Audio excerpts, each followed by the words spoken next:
और इसी के साथ चलिए अब रुक कर लेते हैं हमारी दूसरी महत्वपूर्ण खबर का, जहां आपको बता दें कि दूसरी महत्वपूर्ण खबर है उत्तर प्रदेश के रामपुर से, जहां पर जौहर यूनिवर्सिटी पर कहीं ना कहीं इस समय बुलडोजर कि जो खतरा है वो इस समय नजर आ रहा है। दरअसल जेल में बंद समाजवादी पार्टी के नेता आजम खान को एक और बड़ा झटका लगा है। योगी सरकार रामपुर के जौहर विश्वविद्यालय पर बुलडोजर चलाने जा रही है।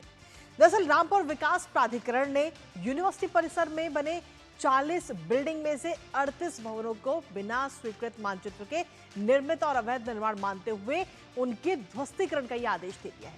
हालांकि प्राधिकरण ने संस्थान को 15 दिन का समय भी दिया है कि या तो वो इन भवनों को खुद ही हटा ले, और अगर 15 दिन में ऐसा नहीं होता है तो रामपुर विकास प्राधिकरण नियम अनुसार इस पर कार्रवाई करेगा। आपको यह भी बता दें कि ये यूनिवर्सिटी आजम खान का ड्रीम प्रोजेक्ट है, और लेकिन अब इस पर बुलडोजर चलेगा। अब क्या कुछ जांच में सामने आए इस पूरे मामले को लेकर और क्या कुछ दलीलें दी गई यूनिवर्सिटी की तरफ से, जानेंगे अपने सहयोगी से। उससे पहले आपको दिखाते हैं आजम के सपने पर हथौड़ा।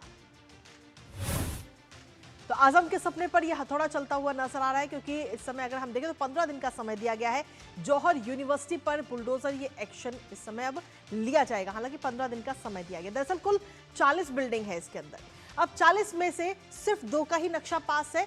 बाकी जो 38 भवन है, जो 38 बिल्डिंग है, उनको गिराने का ये नोटिस जारी किया गया है। साल 2006 में इस यूनिवर्सिटी की स्थापना हुई थी और ये जानकारी मिली है कि बिना मंजूरी के ही इन भवनों को तैयार किया गया है।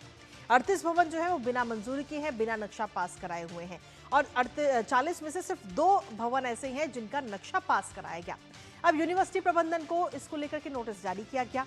सुनवाई हुई जिसमें यूनिवर्सिटी ने अपनी बात रखी, लेकिन कहीं ना कहीं जो उत्तर यूनिवर्सिटी के से दिया गया वो कहीं ना कहीं सही नहीं, जिसके बाद में अब आजम का जो ड्रीम प्रोजेक्ट है जौहर यूनिवर्सिटी, वो इस समय खतरे में है और उस पर बुलडोजर चलता हुआ नजर आ सकता है। आखिर ये शिकंजा क्यों कसा जा रहा है वो भी आपको बता दें। दरअसल ये पूरा मामला है मानचित्र को लेकर। मानचित्र को लेकर ये पूरा पेज फंसा हुआ है।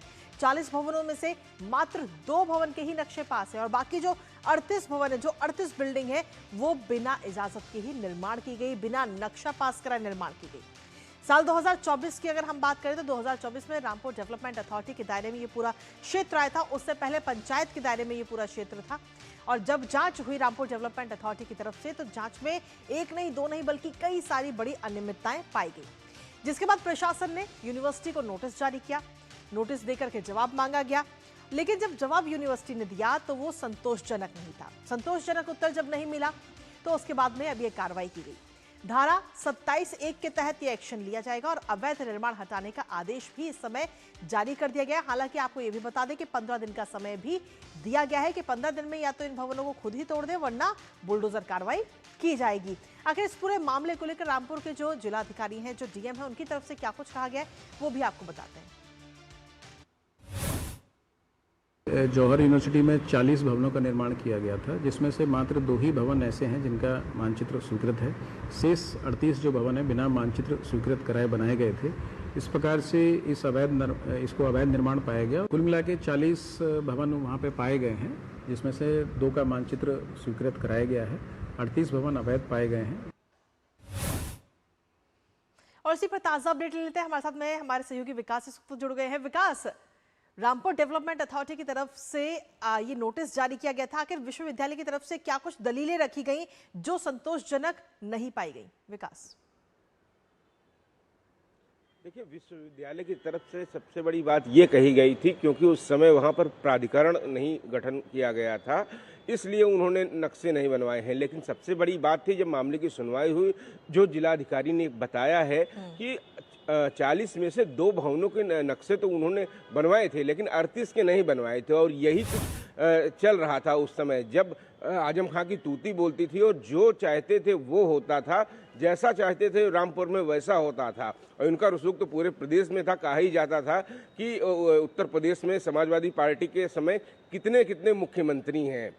तो यही चीज़ थी। और इसके बाद भाजपा की सरकार बनने के बाद हमने देखा रामपुर में लगातार बड़ी कार्रवाई की गई, तमाम सारे अवैध कब्जे हटाए गए। इसी यूनिवर्सिटी के द्वारा जो कई कब्जे थे उनको खाली कराया गया, और अब ये बड़ा एक्शन होने जा रहा है। 15 दिन का नोटिस दिया गया है कि आप अपने द्वारा ये गलत तरीके से बनाए गए अवैध भवनों को हटा दीजिए, तुड़वा दीजिए, नहीं तो फिर सरकार का बुलडोजर, सरकार ये काम करेगी और वहाँ पर प्रशासन बुलडोजर की कार्रवाई करेगा 15 जी दिन के बाद, विकास। अगर इन्होंने स्वयं इस भवन को नहीं हटवाए, पूरे 38 भवनों को। क्योंकि 2 भवन है, जो मेडिकल फैकल्टी है, एकेडमिक फैकल्टी है, उसके नक्शे उस समय जिला पंचायत से पास स्वीकृत कराए गए थे। उसके बाद जो मास्टर प्लान होता है, तमाम सारी जो नियम कायदे होते हैं, उनको ताक में रखकर इन सारी चीज़ों का काम किया गया है और उसी के मद्देनज़र अब यहाँ पर ये कार्रवाई की गई है। ये निर्णय लिया गया है कि अब इस पर कार्रवाई होगी और 15 दिन के अंदर इनको प्रशासन को, विश्वविद्यालय प्रशासन स्वयं हटाएगा,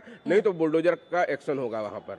विकास, अगर हम देखें तो 40 भवन है, 40 बिल्डिंग है, 40 में से सिर्फ 2 का नक्शा पास कराया गया। यानी कि ये तो कहा जा सकता है कि यूनिवर्सिटी को ये पहले से पता था कि क्या नियम कायदे कानून है, लेकिन उसके बावजूद भी सिर्फ 2 भवनों का नक्शा पास कराया गया, बाकी 38 को नियमों को ताक पर रखकर निर्माण करा दिया गया। जी बिल्कुल, यही बात से स्पष्ट होता है कि 2 भवन के जब नक्शे पास कराए थे तो बाकी के नहीं कराए थे। जी। ये उस समय उनकी ताकत थी, वो जो चाहते थे वो वहाँ पर करते थे, जैसा चाहते थे वैसा होता था वहाँ पर। तो उसी का ये नतीजा है कि इन लोगों ने बिल्कुल नहीं समझा कि भवन के नक्शे स्वीकृत कराया जाए पूरे भवन के। उनको लगता था कि सब कुछ ऐसे ही चलता रहेगा, लेकिन बदला और अब नियम कायदों से सरकार चलती है, नियम कायदों से प्रशासन चलता है और नियम कायदे जमीन पर दिखाई पड़ रहे हैं। क्योंकि आप अगर गलत करेंगे तो आपके ऊपर कार्रवाई की जाएगी, यह स्पष्ट है।